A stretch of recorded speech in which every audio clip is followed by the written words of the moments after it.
Anda sedang mendengarkan suara profetis dari para nabi, hambanya John Patrice Vanggidai, Penatua Jemaat Future Life Community Kupang. Dengarkanlah dan lakukanlah perintah Tuhan melalui para nabi, maka engkau akan berhasil. Selamat mendengarkan. Umat Tuhan, saya ucapkan selamat sore, shalom. Kita di minggu yang kedua, kita bicara soal deeper. Minggu pertama kita bicara soal apa, saudara? Faster. Hari ini kita bicara deeper, semakin dalam. Nah, dalam deeper ini, 1 minggu depan, 7 hari berturut-turut ini kita akan belajar tentang bagaimana intimasi dengan Tuhan, bagaimana mendengar, menerima firman, konsep kita tentang firman. Ketika kita intim dengan Tuhan, menerima firman, maka karakter Kristus terbentuk dalam hidup kita. Nah, umat Tuhan, bagian 3 komponen inilah yang kita bicara soal deeper. Di dalam deeper ada intimasi artinya keintiman dengan Tuhan, ada firman, dan ada karakter Kristus yang terbentuk karena kita mendalami hubungan dengan Dia. Nah, hari ini kita bicara soal lapar akan firman Tuhan. Bilang di kiri kanan, lapar akan firman Tuhan, brother and sister. Amen.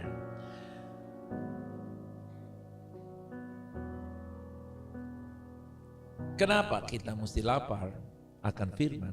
Firman adalah sumber kehidupan. The word is the source of life. Tanpa firman, roh menjadi lemah. Dengan firman, iman menjadi hidup dan kuat. Katakan amin. Yesus berkata dalam Matius 4 ayat 4, saudara masih ingat ayat itu, bilang apa? Manusia hidup bukan dari roti saja, tapi dari setiap firman yang keluar dari mulut Allah. Ganti nama orang di kiri saudara. VLC hidup bukan dari roti saja, tapi dari setiap firman yang keluar dari mulut. Ganti di kanan saudara. VLC hidup bukan dari roti saja, tapi dari setiap firman yang keluar dari mulut Allah. Katakan amin. Firman memberi hidup dan kekuatan rohani. Yesus dicobai di padang gurun di Matius 4 sampai 14 di sana. Saat Yesus lapar secara fisik, setelah berpuasa 40 hari, Yesus tidak mengandalkan kekuatan tubuh, tetapi firman Tuhan. Amen. Manusia bukan hidup dari roti saja, tapi dari apa? Tiap firman yang keluar dari mulut Allah. Firman memberi hidup dan kekuatan rohani ketika tubuh lemah, tekanan besar, dan pencobaan datang. Amen. Termasuk waktu saudara berpuasa juga. Waktu tubuh melemah, jangan buka kulkas, buka tempat makanan yang sudah disimpan kemarin-kemarin yang direncanakan untuk akan datang, yaitu daging kecap ataupun sambal goreng ataupun saudara yang kasih rendang atau apa saudara yang kasih. Tapi saudara baca firman. Amen. Yesus lapar dan dia berkata kepada si iblis, manusia tidak hidup dari roti saja, tapi dari mana? Firman. Yesus menang bukan karena kondisinya kuat, tapi karena apa saudara? Firman-Nya hidup dan berkuasa. Firman menopang kita di musim apapun. Yang percaya katakan amin. 1 Raja-Raja, misalkan kita baca di 1:17 ayat 1. Lalu berkatalah Elia orang Tisbe dari Tisbe Gilead kepada Ahab, demi Tuhan yang hidup, Allah Israel yang kulayani, sesungguhnya tidak akan ada embun atau hujan pada tahun-tahun ini kecuali kalau ku katakan. Elia dikuatkan oleh firman Tuhan di masa kekeringan. Dia mendapatkan firman dan dia berkata firman itu kepada Ahab bahwa aku katakan tidak ada. Elia mengatakan firman. Elia memperkatakan firman karena dia menerima firman, dia mengatakan firman. Karena dia menerima firman, dia mengatakan. Orang yang mengatakan firman haruslah orang yang menerima firman. Di tengah musim kekeringan, ancaman, intimidasi, kelelahan, Elia hampir menyerah. Mau mati dia katakan. Namun firman Tuhan datang kepadanya, menuntun langkahnya dan memberinya kekuatan untuk terus berjalan. Dari 1 Raja-Raja 19 ayat 7 di situ dikatakan, bangunlah, makanlah, sebab perjalananmu masih jauh. Amin. Saudara, kita baru di tanggal 13 hari ini, betul? Amin. Masih ada tanggal 31 Desember. Karena itu, makanlah firman Allah. Makanlah firman Allah, karena perjalanan karirmu, hidupmu, pelayananmu, rumah tanggamu, studimu, pelayanan pekerjaanmu masih jauh. Hanya firmanlah kekuatan supernatural. Firman adalah bahan bakar rohani kita. Amen. Bangunlah, makanlah. Firman Tuhan adalah makanan supernatural yang menopang Elia. Bukan hanya saat pelayanan berhasil, tapi juga musim sepi, lelah, dan tekanan-tekanan yang datang karena intimidasi dari roh-roh jahat yang dilambangkan dalam hal ini adalah Ahab. Ahab adalah roh-roh jahat yang mengintimidasi, menakut-nakuti kita dalam segala keadaan. Tapi puji Tuhan, firman adalah pedang yang mengalahkan serangan musuh. 1 Raja-Raja 17 ayat 2-6 dikatakan, kemudian datanglah firman Tuhan kepadanya. Datanglah apa saudara? Firman Tuhan, bukan malaikat, tapi apa? Firman Tuhan yang datang kepada Elia. Pergilah dari sini, berjalanlah ke timur, dan bersembunyilah di tepi sungai Kerit, di sebelah timur sungai Yordan. Engkau dapat minum dari sungai itu, dan burung-burung gagak telah kuperintahkan untuk memberi makan kepada engkau di sana. Wow, amen. Lalu ia pergi dan melakukan, seperti firman Tuhan. Ia pergi dan diam di sungai Kerit di sebelah timur sungai Yordan. Dan apa yang terjadi waktu dia taat firman? Pada waktu pagi dan petang, burung-burung gagak membawa roti dan daging kepadanya, dan ia minum di sungai itu. Katakan amin. Bilang di kiri kanan, ada gagak bagi engkau. Amin. Amin. Ada gagak itu burung yang sangat lapar dan rakus dengan daging. Kalau Tuhan berkenan, musuh orang itu dipakai menjadi Allah Tuhan. Amin. Haleluya. Hahaha. Coba tanda hahaha. Hahaha. Ada gagak menyertai saya dan saudara. Pagi dan malam sudah ada jatah saya dan saudara. Jangan takut, jatahmu tersedia di 2026 dengan limpah, dengan cara supernatural, dengan cara yang tidak terbiasa. Amin. Gagak adalah bentuk orang yang tidak percaya, tapi Tuhan pakai. Amin. Gagak adalah bentuk orang yang belum lahir baru, Tuhan pakai. Gagak adalah orang-orang yang mungkin mereka punya banyak hal, tapi mereka tidak tahu mau bikin apa. Tuhan akan lepaskan itu untuk menolong saya dan saudara.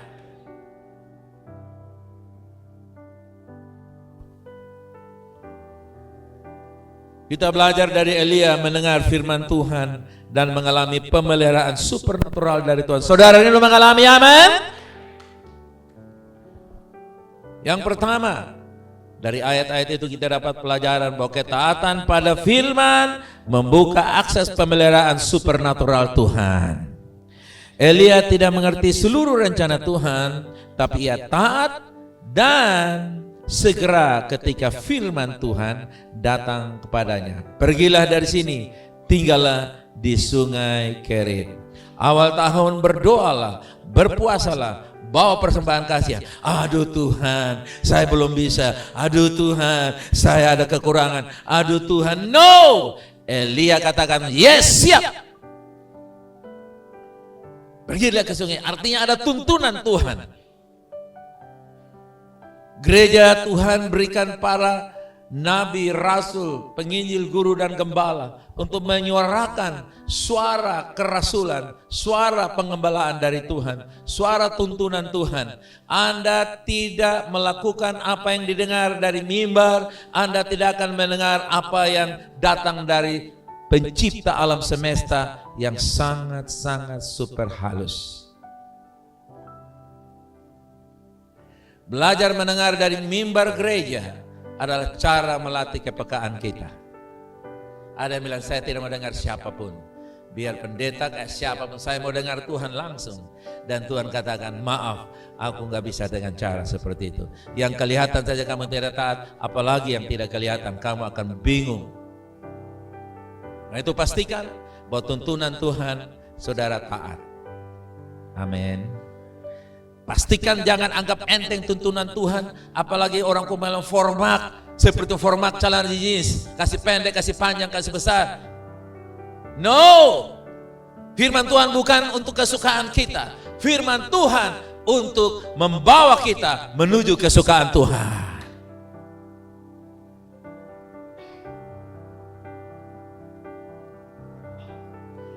Relevansi untuk kita hari ini adalah saat kita mendengar firman Tuhan dan melangkah dalam ketaatan, Tuhan menyediakan apa yang tidak bisa disediakan oleh sistem dunia. Coba katakan sistem dunia. Sistem dunia secara ini itu kali bagi. Sistem dunia ambil, mendapatkan. Tapi Tuhan tidak memakai sistem dunia itu. Kenapa? Karena firman Tuhan di atas segalanya. Firman Tuhan ibarat joker merah. Kalau firman Tuhan sudah datang, yang lain pasti tunduk. Amin. Karena itu kalau kita dapatkan firman Tuhan dapat menganulir segala keadaan yang tidak mungkin menjadi mungkin. Yang tidak bisa, yang tidak tahu, yang tidak ada, katakan amin. Firman Tuhan di atas segalanya. Haleluya, amin.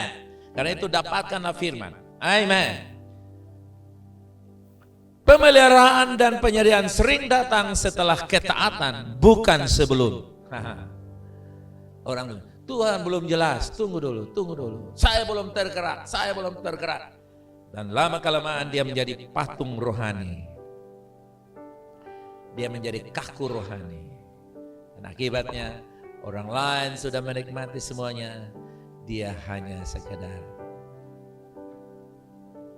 goyang kepala dan memuji orang lain. Wah, kamu luar biasa, kamu hebat, kamu diberkati Tuhan. Saya, kenapa? Karena kita sering menunda, ragu-ragu, dengar firman Tuhan, pakai filter logika, filter dompet, filter ekonomi, filter kedagingan atau keegoisan dunia ini, kepentingan diri sendiri. Akibatnya kita tidak bisa taat. Ingat, kalau saya melangkah, Tuhan menyediakan. Amin. Kalau Anda tidak pernah melangkah, Tuhan tidak pernah menyediakan. Karena itu apa yang sudah engkau langkah, jangan pernah langkah mundur. Amin. Selalu maju. Amin. Maju. Karena kita tahu bahwa firman tidak pernah gagal. Kita bisa gagal, tapi Tuhan bisa pulihkan kita. Amin. Yang kedua yang kita pelajari dari bagaimana Elia mendapatkan pemeliharaan supernatural adalah firman Tuhan menempatkan kita di lokasi yang tepat untuk menerima pemeliharaan dan penyertaan supernatural. Lokasi yang tepat. Dia bilang pergilah ke sungai Kerit itu. Tuhan suruh kita. Tuhan tidak hanya menjanjikan pemeliharaan, tapi juga menentukan tempatnya. Di mana kita tinggal dan menetap. Itu harus dipastikan bahwa disitulah tempat yang Tuhan tetapkan untuk kita, karena disitulah berkat penyediaan Tuhan lalu lalang setiap hari. Ada yang salah tinggal, salah kerja, salah nikah, salah apa lagi? Salah jawab, salah omong, gara-gara mereka tidak dengar firman Allah. Salah bertindak, salah memutuskan. Tapi saudaraku yang kasih, saya percaya Elia adalah manusia biasa seperti saya dan saudara. Kalau Elia mengalami pemulihan, saudara jawab saya, kalau Elia mengalami pemulihan, Filti juga. Karena Elia sama seperti saya. Engkau akan minum dari sungai itu dan burung-burung gagak telah kuperintahkan memberi makan engkau di sana. Di kota Kupang sudah ada burung gagak bagi saya dan saudara. Di tempatmu, di kelurahanmu, di desamu, di RT RW-mu, di lorongmu, saudaraku yang kasih, sudah ada burung gagak yang Tuhan siapkan di sana. Amen. Percaya, yakin. Amen.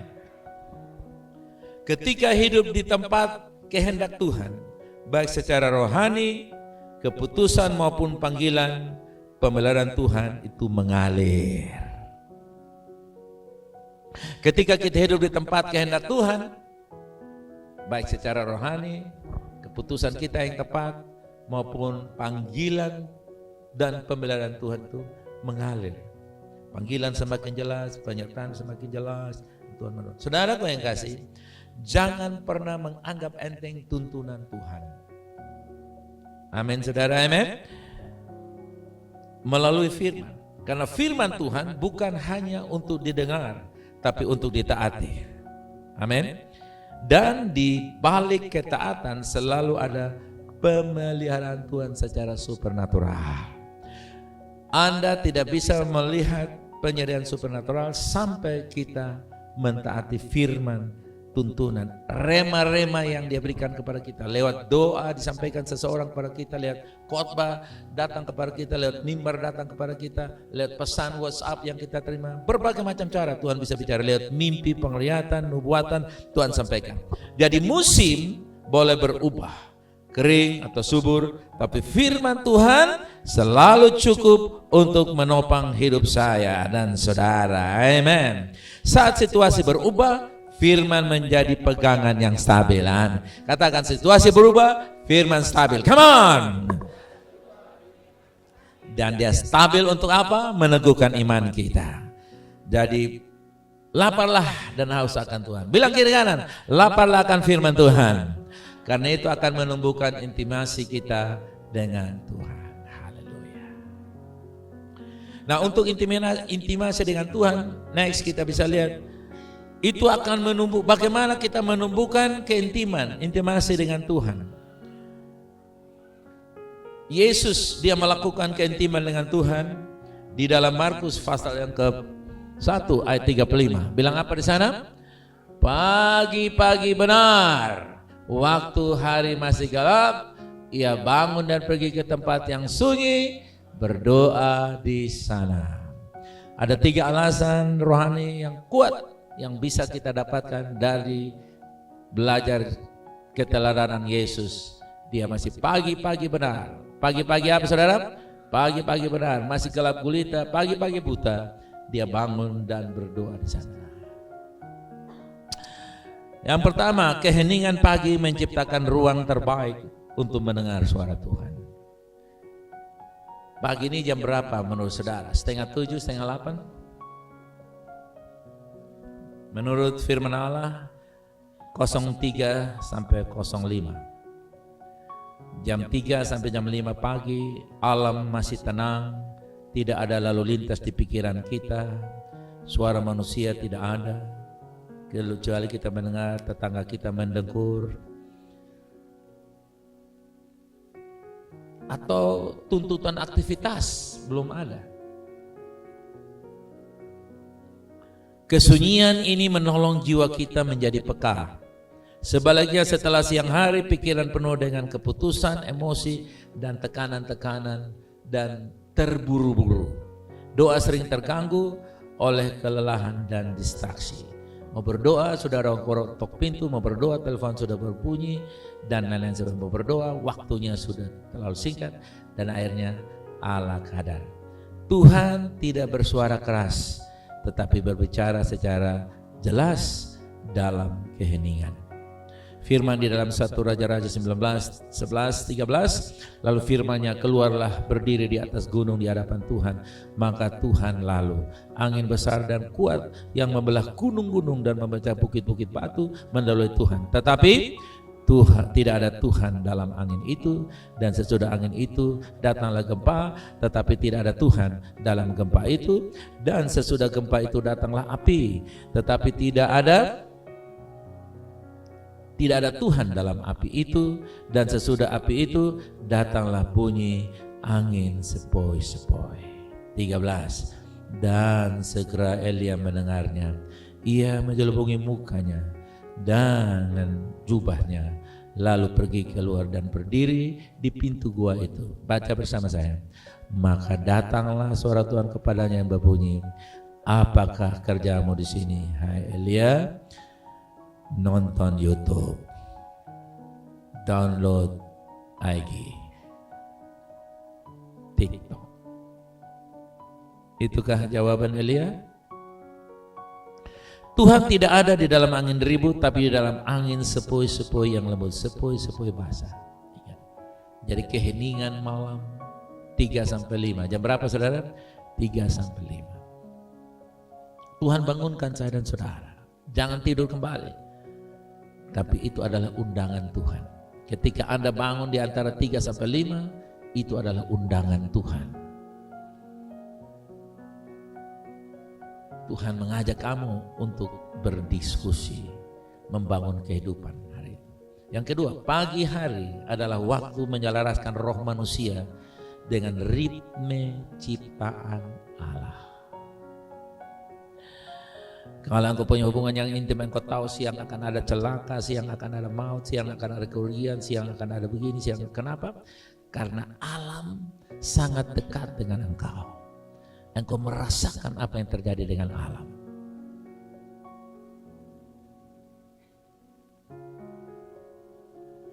Pagi adalah momen awal, arah ditentukan sebelumnya hari berjalan.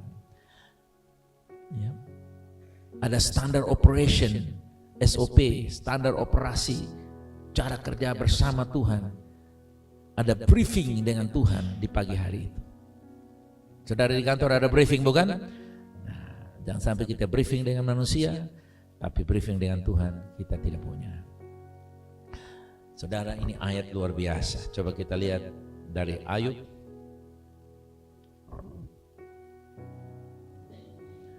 Ayub 7 ayat 17 dan 18. Apakah gerangan manusia itu sehingga engkau menganggapnya apa? Penting. Dan kau perhatikan. Dan kau datangi dia setiap pagi. Dan kau uji dia setiap saat. Wow.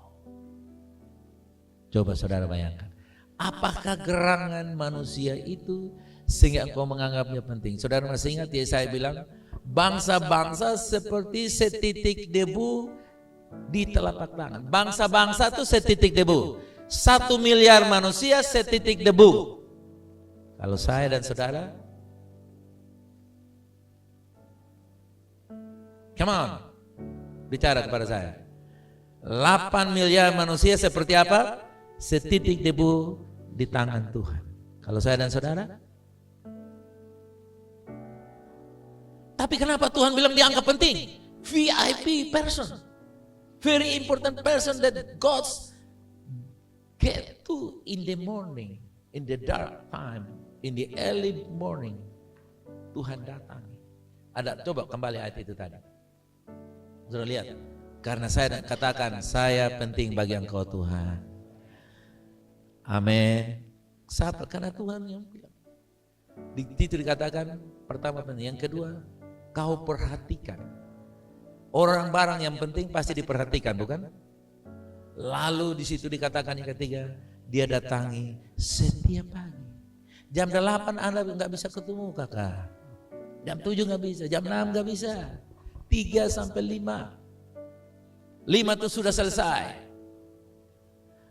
6 Anda mulai mandi, keramas rambut, pedikur, medikur, tekur, tekor, saudara. Ya, jam 5 itu sudah beres semuanya.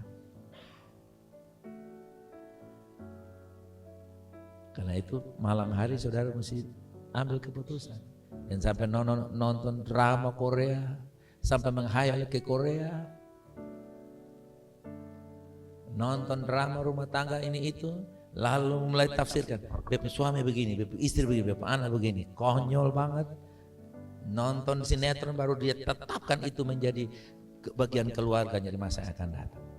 Bergerak sih, nonton di sinetron begini-begini. Kau pergi jadi sudah paman satu di sana. Itu mengambil waktu kita 2 jam 3 jam. Coba kamu rest. Lalu pagi-pagi Tuhan ketuk pintu hatimu tiba-tiba bangun.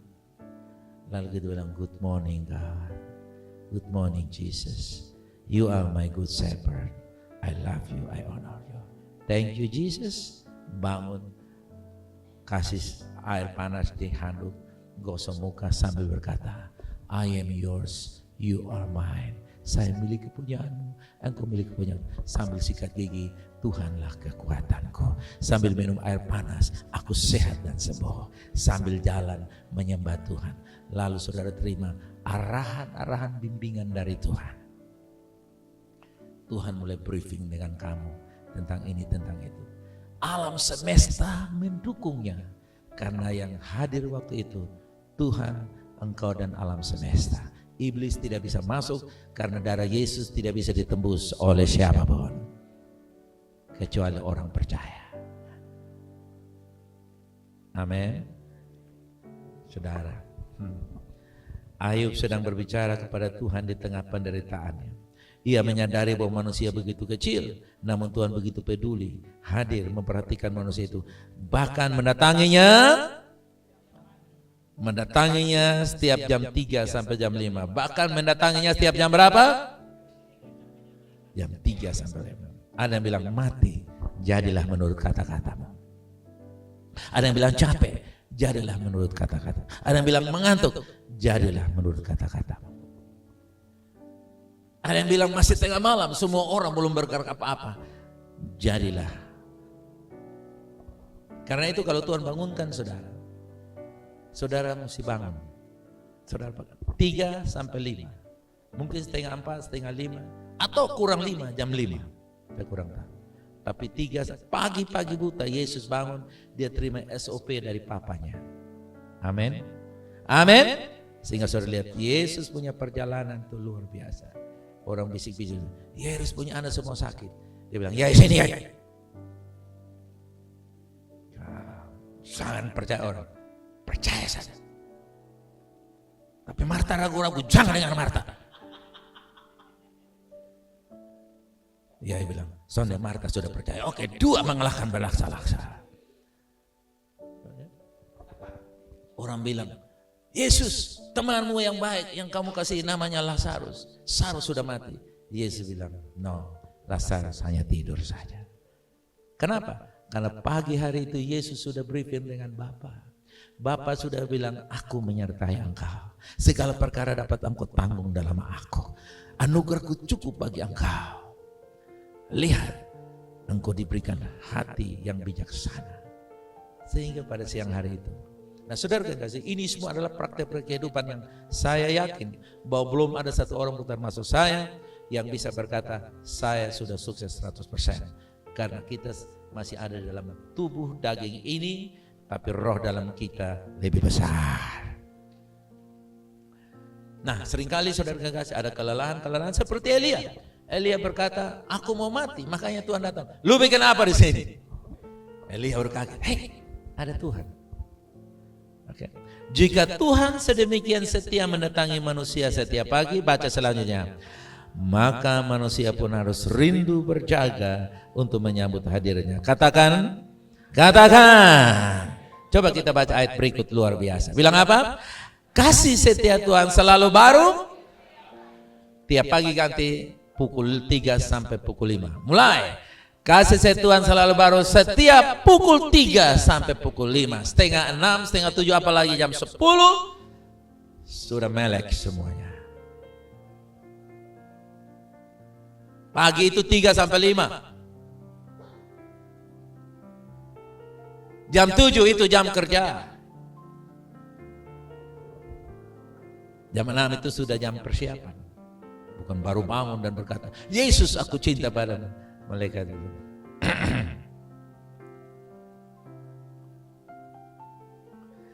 Alam semesta diciptakan Allah dengan ritme. Terang mendahului aktivitas. Di pagi hari tubuh, pikiran dan roh belum tercemar oleh kebisingan dunia. Istri belum bilang apa-apa, suami belum bilang apa-apa, pembantu belum bilang apa-apa. WA jangan dibuka-buka dulu. Jadi berdoa jam 3 sampai 5 pagi berarti menyetel ulang roh sebelum hari menekan kita. Reset your spirit before the day press you down. Berikut. Berdoa jam 3 sampai 5 pagi menjadikan Tuhan penentu arah, bukan keadaan.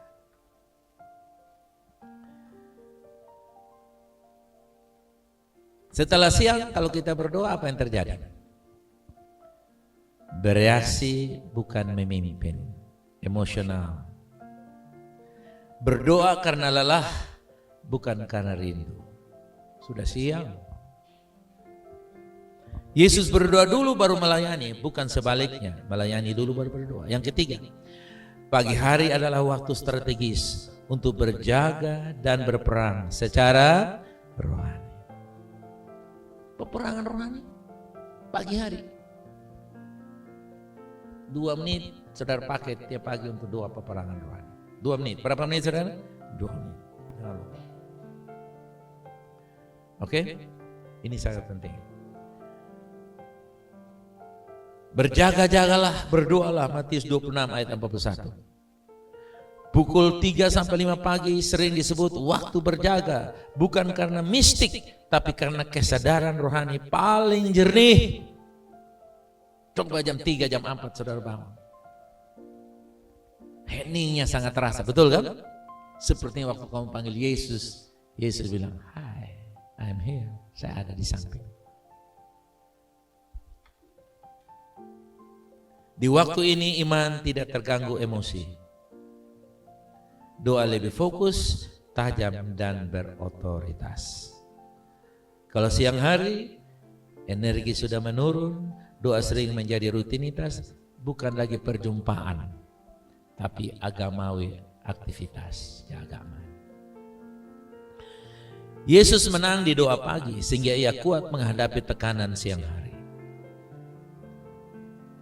Jika Yesus anak Allah memiliki kehendak pagi untuk berdoa, betapa lebih lagi kita yang hidup di tengah-tengah dunia yang bising ini. Amin saudara. Berdoa pagi-pagi benar, bukan soal jam, tetapi soal prioritas dan kepekaan roh. Berapapun dari pohon ini kalimat yang saudara dapatkan, peganglah itu. Amin. Yang ketiga, firman membentuk karakter Kristus dalam hidup kita. 2 Timotius 3:16 bilang apa? Segala tulisan yang diilmukan Allah memang bermanfaat untuk apa saudara? Mengajar, untuk menyatakan kesalahan, untuk memperbaiki kelakuan, dan untuk mendidik orang dalam kebenaran. Segala tulisan yang diilhamkan oleh Allah, yang diremahkan oleh Allah, yang diwahyukan oleh Allah. Bukan tulisan-tulisan biasa, tapi tulisan yang dijelaskan, yang dibukakan saat dia baca dengan pengurapan Roh Kudus, itulah yang akan mendidik orang, mengajar orang, menyatakan kesalahan dan orang bisa bertobat waktu membaca firman, memperbaiki kelakuan dan mendidik orang dalam kebenaran. Firman tidak hanya mengubah cara berpikir, tapi membentuk cara hidup yang serupa Kristus. Seperti Kristus hidup, saya hidup. Coba katakan sama-sama. Seperti Yesus hidup, saya hidup. Karena apa? Firman mengubah cara pikir, membentuk cara hidup yang serupa Yesus. Seperti Yesus hidup, saya hidup. Karakter Kristus bertumbuh lewat ketaatan pada firman, bukan seberapa banyak firman yang kita dengar, tetapi seberapa jauh kita melakukannya. Wow. Sekali lagi, karakter Kristus bertumbuh lewat ketaatan pada firman, bukan seberapa banyak firman yang kita dengar, tapi seberapa jauh kita melakukannya. Jadi, kalau kita banyak dengar, harus banyak lakukan. Coba katakan, banyak dengar, banyak lakukan. Nah, biasanya kalau kita sudah dengar banyak, alam bawah sadar kita akan menyimpannya. Dan ketika alam bawah sadar kita menyimpannya, pada waktu tertentu kita bisa ngomong firman. Betul ya saudara? Seperti alam bawah sadar saudara itu kan sudah ada doa Bapa kami, betul kan? Coba mari kita doa Bapa kami. Nah, langsung kan? Soalnya bilang Yesus Kristus. Lalu Pancasila. Saudara tahu Pancasila satu? Nah, bukan Persatuan Indonesia, bukan. Kenapa? Karena sudah ada di sini. Oke? Satu, Pancasila. Dua, ketuhanan yang Maha Esa. Berarti Pancasila sebenarnya. Sudah lihat kan? Nah, makanya saudara jangan hanya hafal Pancasila dan doa Bapa Kami saja. Coba taruh tangan saya sini. Dalam pikiran saya tersimpan firman Allah. Amin. Nah, kalau sudah renungkan firman, jangan lagi merenungkan kesalahan orang lain. Nanti firman itu tercampur. Firman bilang mengampuni, begitu saudara renungkan kesalahan orang lain, ini setan bayangkan. Karena kita itu jengkel. Jadi kalau saudara renungkan firman, saudara renungkan firman. Jangan saudara izinkan yang lain masuk. Karena kalau saudara izinkan yang lain masuk, saudara pasti akan terjebak. Dan firman itu jadi mentah ulang lagi. Nanti besok lagi ulang lagi. Lama-lama kita tidak pernah jadi manusia firman. Oke? Nah, saudara lihat. Ada satu contoh ilustrasi yang sangat luar biasa. Karakter Kristus itu bertumbuh seperti apa? Akar, air, buah. Apa saudara? Akar, air. Wow. Coba bayangkan kalau itu pohon saudara. Coba lihat. Kalau pohon suamimu, anakmu, istrimu, cucu-cucumu. Itu pohon buahnya jelas. Ada buah ya? Akarnya ada. Ada air di pinggir? Bilang kiri kanan. Saya mau seperti yang begitu. Ini pohon apa nih? Lengkeng, saudara Kanyas. Lengkeng. Di Hof.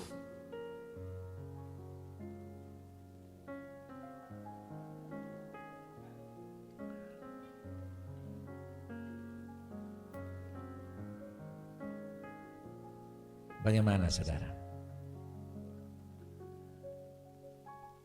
Orang yang menunggukan firman siang dan malam dia seperti apa? Renungkan.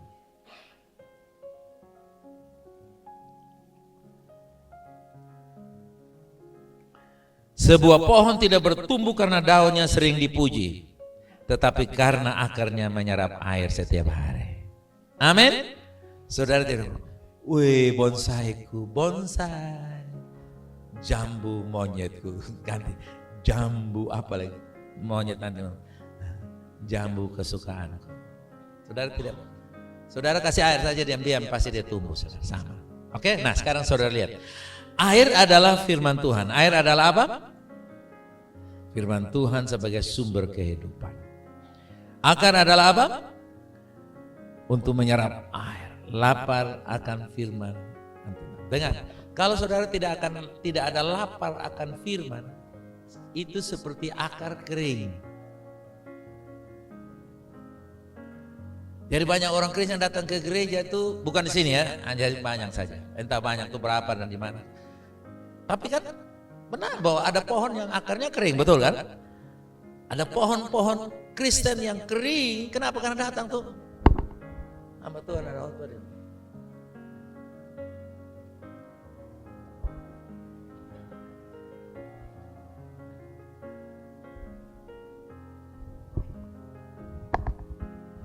Lantaran angkat tangan pikincing, sutua angkat tangan bagilah pikincing lah. Bayangkan, lama-lama lah, giliran persembahan dia masih di luar. Soal persembahan baru dia masuk, saudara. Benar.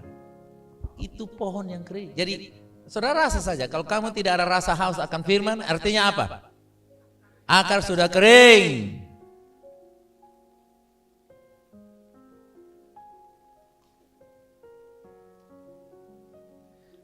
Tidak lagi bisa menyerap air kehidupan. Tidak lagi rasa lapar dan haus. Saudara kan kita mesti jaga. Makanya kenapa saya bilang mesti respon. Karena dengan respon emosi kita terjamah. Betul ya saudara? Dengan respon. Saudara kalau makan bakso saja, bakso babi sedap. Enak kok bakso babi? Enak sana? Coba saudara rasa bakso babi, saudara ulangi kembali. Waktu 31 Desember saudara makan, atau 25 Desember. Gimana ya nanti bakso babi? Langsung tambah asik. Ini dengar firman. Ada amin? Lu bilang amin, Benson. Mana mau jadi? Haleluya. Amin. Saya pernah ada di satu seminar ketika mereka khotbah. Amin, amin. Ada yang mau amin.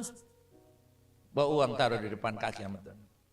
Nah misalnya dapat firman amin, bawa uang. Habis khotbah uang penuh di depan sana. Orang makan bakso saja saya bilang, Mas, mohon bayar. Nggak bisa Mbak, kasih tinggal sepatunya Mbak. Kasih tinggal sepatu satu aja. Betul toh? Nggak mungkin kamu bohong. Nah ini sudah dengar firman luar biasa, persembahan 1.000. Itu pun terobek lagi uangnya. Pada dengar, saudara mesti robah. Semua orang yang punya hati haus akan Tuhan, dia lapar dan dia seperti makan makanan berapapun dia mau bayar. Amin. Amin. Itu luar biasa. Mesti rubah. Jadi akar itu bicara soal rasa lapar dan haus. Dan orang lapar dan haus itu dia respon firman. Dalam bilang apa saja dia. Saudara, ini yang membuat orang tuh ini yang membuat satu jemaat bisa ada perbedaan. Karena respon akar itu menentukan. Rasa lapar dan haus. Lihat tangan saudara, katakan begini. Saya menjaga rasa lapar dan haus akan firman selalu. Amin. Saudara mesti jangan sampai hilang nafsu makan.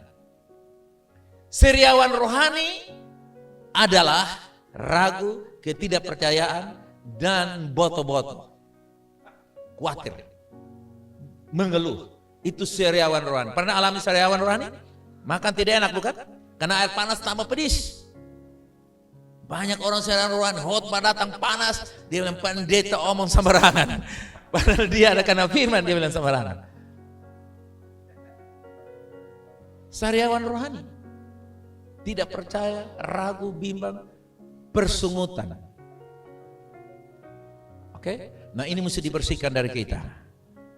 Amin. Harus jaga nafsu makan rohani kita. Saudara mesti.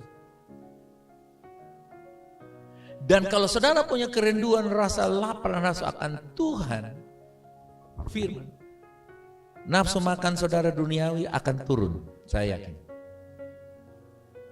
Pasti, karena firman itu mengontrol kita. Amin. Firman akan kakak kasih kurang itu nasi, ganti nasi. Udah nggak usah pakai nasi, sayur aja sama ikan. Dan kita tidak biasa, kita nasinya banyak mungkin gitu. Roh Kudus bisa ajar, firman mengajar kita. Kan tadi firman mengajar, mendidik kan, menegur orang. Oke? Lalu berikut apa lagi saudara kasih? Buah yang dihasilkan karakter Kristus yang nyata. 3. Oke? Nah, saya lihat. Orang yang lapar akan firman akan hidup, bertumbuh, dan menghasilkan buah. Orang ganti nama di sebelah kanan saudara. 2, 3. VLC yang lapar akan firman akan hidup, bertumbuh, dan menghasilkan. Ganti orang di sebelah kirinya. Orang yang lapar akan firman akan hidup, bertumbuh, dan menghasilkan. Ganti VLC. VLC yang lapar akan firman akan hidup, bertumbuh, dan menghasilkan. Terima kausan rohani dalam nama Yesus. Terima revival dalam nama Yesus. Terus naik dan bukan turun. Taruh tangan kedua di telinga saudara. Saya doakan mulai hari ini telingamu peka mendengar suara Tuhan. Pindahlah di kepala saudara di belakang. Di hari ini firman tertanam. Rema-rema ada dalam benakmu dalam nama Yesus. Taruh kedua tangan di dada saudara. Engkau menjaga firman. Engkau tidak lagi seriawan rohani. Mengeluh, berboto-boto, ragu-ragu, bimbang, khawatir. Hari ini juga kamu dapat melakukan apa yang Tuhan bilang. Ini waktunya untuk memperbaiki diri. Ini waktunya untuk bertindak. Belum ada terlambat. Ini waktunya Tuhan melakukan sesuatu. Sehingga pohon hidup kita seperti pohon yang ditanam di tepi aliran air. Saya deklarasikan VLC seperti pohon yang ditanam di aliran air. Buahnya ada pada musimnya. Tidak kenal musim, dia selalu berbuah. Dan orang-orang di sekitar kami boleh menikmati buah kami.